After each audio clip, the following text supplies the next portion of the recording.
Hi, everybody, it's Josh, and today I want to talk about an exciting new movie. Um, Truly exciting. I've been excited for this one for a while. I'm afraid that I have a complicated opinion on it. You'll be shocked to hear. And I might be a dissenting opinion because this seems to be being embraced rapturously, and that's fine. I love that for the filmmaker in this case. The filmmaker in this case is actor turned first time director Dev Patel, who is a fantastic and memorable and cool young actor, long rumored as a candidate for the next Bond. I don't know how likely or possible that actually is, but he has directed a film, and the film is called Monkey Man. I've been seeing this trailer for a while now, and it basically looked like John Wick in India, to be really reductive, but that's how they're selling it. It has that kind of energy. It's a revenge story with lots of stylized violence, but it takes place in this kind of fictionalized version of a politically charged India, torn apart by class and politics and all kinds of treachery. And I have now seen the movie. I was so excited to go see it. You know, there's the movie that's marketed, and then there's the movie that's made and that you see. And those are often very different things. And I don't know in this case that the comparison to John Wick is fair or helpful to this movie. But the movie itself, even within the film, it's not just the marketing that made it look like a John Wick type of experience. There is an explicit reference to John Wick in the movie. He is getting a bunch of guns from an underground gun dude, to go on his revenge spree. And the guy says, this is like the one John Wick has. So the movie is invoking that. And I don't know if that was a great idea, because this is a fascinating, ultra-violent story. But I'm getting ahead of myself. Let me just briefly describe what's going on here. Dev Patel plays a guy. He's called the Kid, and then I don't know, I don't remember if his character has a name.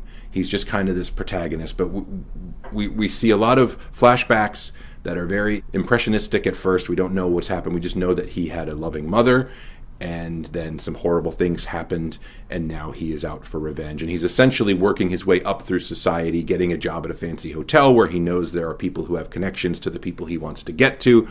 He also, meanwhile, is fighting in underground fights at night wearing a monkey mask. He is the Monkey Man.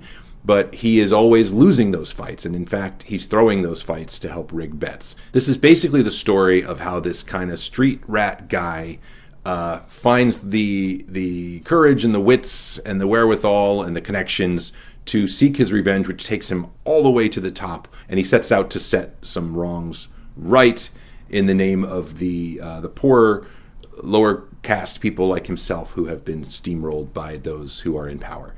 That's kind of a generous, reductive, generalized overview of the movie. Because one of my issues with the movie is that, and I guess this is where I have to get into the comparison to John Wick. John Wick is successful, and I like the John Wick movies very much.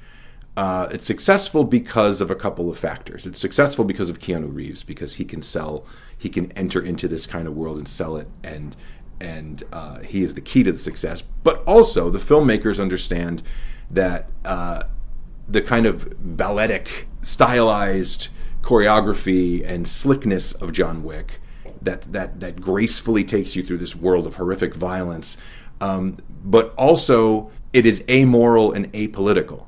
Everything that happens in a John Wick movie happens in a bubble of assassin on assassin violence.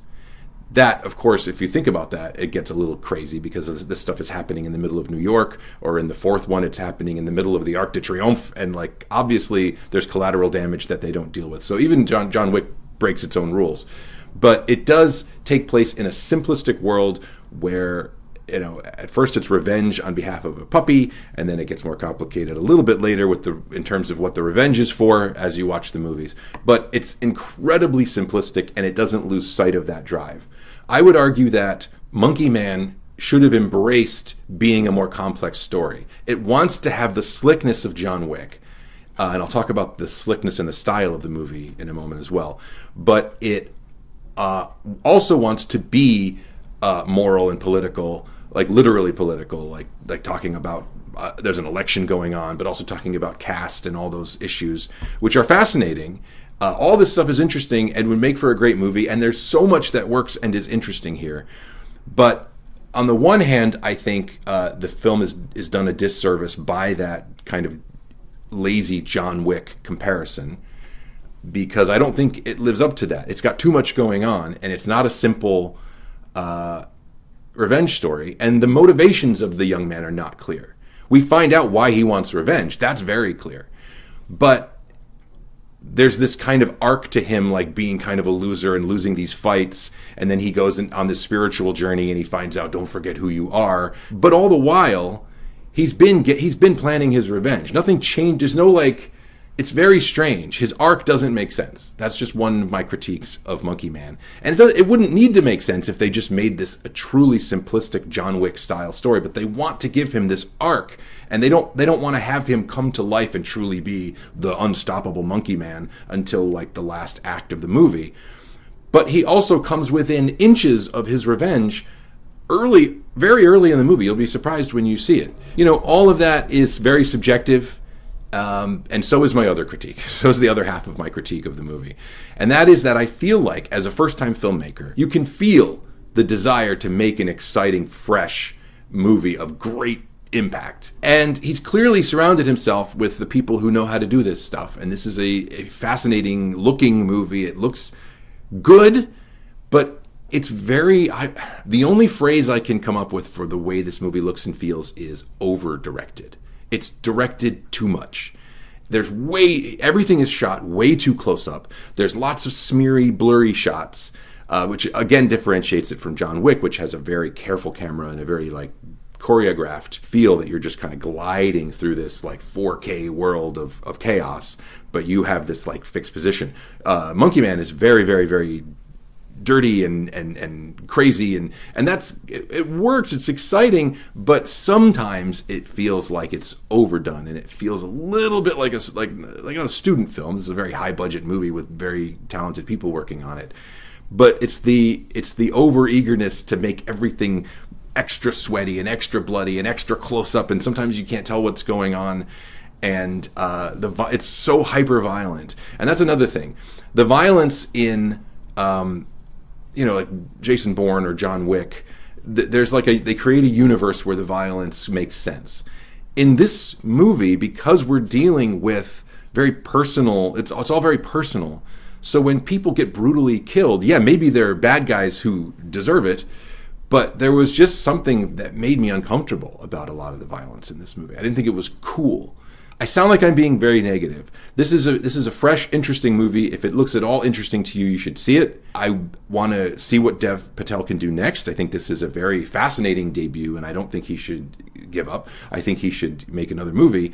I heard another critic say, I think I'm in the minority here. I think a lot of people are thrilled about this movie and they're embracing it and they're celebrating it. But I have heard a couple people say that it's made like an actor's first movie that he's afraid might be his only one, so he puts everything possible in it. There's so much thrown at the wall in this movie. There is a fascinating segment of this movie where he's kind of like holed up in a temple of they call them in the movie, they call them transgender activists or something like that. It's basically like a spiritual commune of trans people, but it seems to be a wide variety of types of human beings in this place, and that's all extremely fascinating. But it's one of 8 million things that are thrown at you in the movie. Very quickly, Dev Patel is in it. Pitabash, I believe, is the name of one of the other actors. He's very entertaining. He's kind of the comic relief, but ends up being a pretty sympathetic character. Sabita Dulipala is in it. Sharlto Copley, the South African actor. Sikander Kher, I believe, is also, he's one of the baddies. I wanted to be sure to mention the cast, because I think there's a lot of Indian talent that's going to get showcased in this movie, which is fantastic. But overall, I lean positive. If I had to quantify it, if you follow me on Letterboxd, I think it was 3 or 3.5 stars that I gave this movie, because I'm rooting for it. I was really excited for it, and I don't enjoy being disappointed by movies. And I wasn't outright disappointed. I don't think it's a bad movie. It looked like something so fresh and cool. Oh, and Jordan Peele threw his name on this too. He's a producer, and his production company is here. He helped get it made, and that was also exciting to see that Peele was giving this his blessing. It just didn't completely deliver, and it has some identity problems. It doesn't quite know what it is, but it's a movie, and movies are cool, and movies are fun, and I'm glad that this exists. I'm glad they took a swing. Again, I will be excited to see what Dev Patel does next. That's going to do it for my review. It was all over the map, per usual. I probably forgot to say something or name someone, or I probably said some dumb thing wrong. You can let me know in the comments. You can also support me and all of my dumb videos at patreon.com/JoshWay, where you can see every video early, and you can help me do more stuff like this. Thank you for watching. I will see you next time. Josh out.